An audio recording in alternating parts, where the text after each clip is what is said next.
Bonjour. Depuis que j'ai commencé la magie, il y a 3 conseils que je trouve souvent dans les livres où je cherche des tours. Le premier conseil, c'est ne révèle jamais tes secrets. Bon, d'accord, c'est un conseil que j'ai à peu près suivi, mais révéler mes secrets me semblait pas si grave. Le deuxième conseil, c'est soigne ta présentation. Et là, je me disais, bien sûr, je ne vais pas présenter un tour de magie en slip. Le troisième conseil, c'est entraîne-toi avant de présenter un tour en public. Et là, je trouvais carrément que les magiciens n'étaient pas cool. Il n'y a pas très longtemps, j'ai compris à quel point ces conseils étaient importants. Je regrette maintenant qu'on ne me les ait pas mieux expliqués, parce que du coup, je me suis mis à croire, comme tout le monde, et comme vous sûrement, que faire de la magie, c'était juste connaître des trucs. Eh ben non, c'est comme si on disait que danser, c'est juste bouger les bras. La magie, c'est ce qu'on fait aux spectateurs. Alors aujourd'hui, je vais essayer de vous donner plus qu'un truc. Je vais essayer de vous donner votre première leçon de magie, la leçon que j'aurais aimé qu'on me donne quand j'ai commencé. Avec modestie, parce que je ne prétends pas être un professeur. Alors je vais essayer de vous montrer pourquoi il faut soigner la présentation, et qu'est-ce que ça veut dire, et pourquoi il ne faut pas révéler ses secrets, et ce qui va avec, pourquoi il faut s'entraîner. Vous allez faire les choses avec moi. Vous pouvez prendre une règle, une fourchette, une pelle si vous voulez. Moi j'ai un pot à crayon à côté de l'ordinateur. Attrapez un stylo, un feutre, un crayon, n'importe quoi d'un peu long. Allez, je compte jusqu'à 3 pour que vous ayez le temps de chercher un objet. 1, 2, 3. Ça y est, vous l'avez? Allez, faisons les choses ensemble. Il faut que je vous dise, l'autre jour, j'ai lu dans un magazine de sciences, je ne peux pas vous dire le nom pour des raisons de publicité, donc j'ai lu un article sur l'électricité statique. Vous connaissez l'électricité statique. Si on frotte un ballon contre un pull, il colle au mur. Le ballon, pas le pull. Hein. Si on frotte un stylo contre soi, ça fait se dresser les poils. Si vous avez des poils. Hein. Mais tout le corps produit de l'électricité. Pas uniquement pour qu'on prenne le jus quand on touche une bagnole. Pour l'influx dans les nerfs ou dans le cerveau. Alors, d'habitude, on n'y fait pas attention, parce que le courant n'est pas assez puissant pour coller un stylo au bout des doigts. Parce que là, on utilise uniquement l'électricité qui est au bout des doigts. Mais si on utilise toute la main, peut-être que là, non, il en faut plus. Et c'est ça que disait l'article. Regardez, si je frotte, hop, si je frotte mes deux mains, voilà, si je frotte mes deux mains, je produis 2 fois plus d'électricité.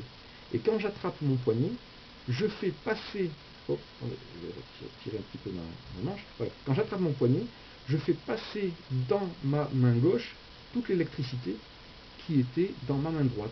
Et là, si j'écarte doucement, doucement les doigts, et même mon pouce,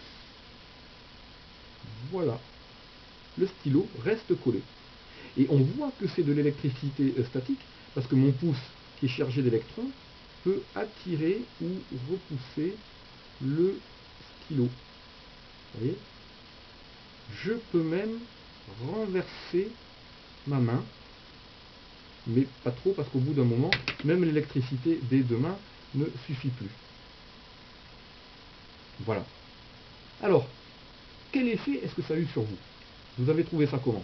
Sympa, rigolo, étonnant? Peut-être nul, mais bon, j'espère que non. Nous allons parler de la présentation, mais avant ça, je vais vous présenter le tour comme si j'avais appris le truc dans un tuto de YouTube. Tuto de YouTube, première. Salut, voilà un tour de magie que je vais vous expliquer. Alors j'ai rien dans les mains, je tiens un stylo, j'écarte les doigts, et voilà. Alors maintenant, j'explique le truc. Alors voilà. Voilà, voilà. Alors je suis le meilleur magicien du monde. Et cette fois-ci, quel effet ça a eu sur vous? C'était nul. Et pourtant, le truc est le même. Alors qu'est-ce qui s'est passé? La première fois, j'ai embrouillé le public, pas uniquement avec le truc, mais avec toute la présentation. Je ne vous ai pas dit que j'allais faire un tour de magie. J'ai parlé d'un article dans le journal. Et je vous ai raconté une histoire pour vous aider à croire que le stylo restait collé. Si vous faites un tour sans raconter d'histoire, votre public va tout de suite se demander quel est le truc et chercher à vous coincer. Ensuite, la première fois, je ne vous ai pas révélé le truc. Ceux qui ne le connaissaient pas se sont demandé comment j'avais fait. Ils ont peut-être même cru que le stylo restait vraiment collé, et ça c'est super.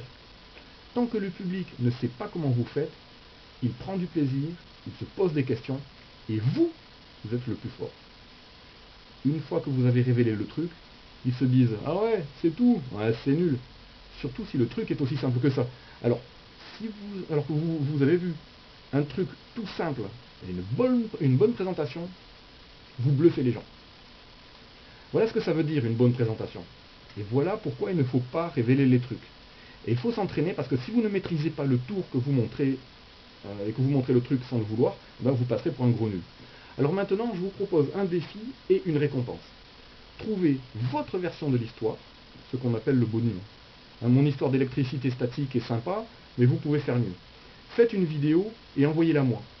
Ou si vous n'avez pas de caméra, envoyez-moi le texte. Si l'histoire me plaît, je vous enverrai en privé un de mes tours plus spectaculaire avec le truc et le boniment qui va avec.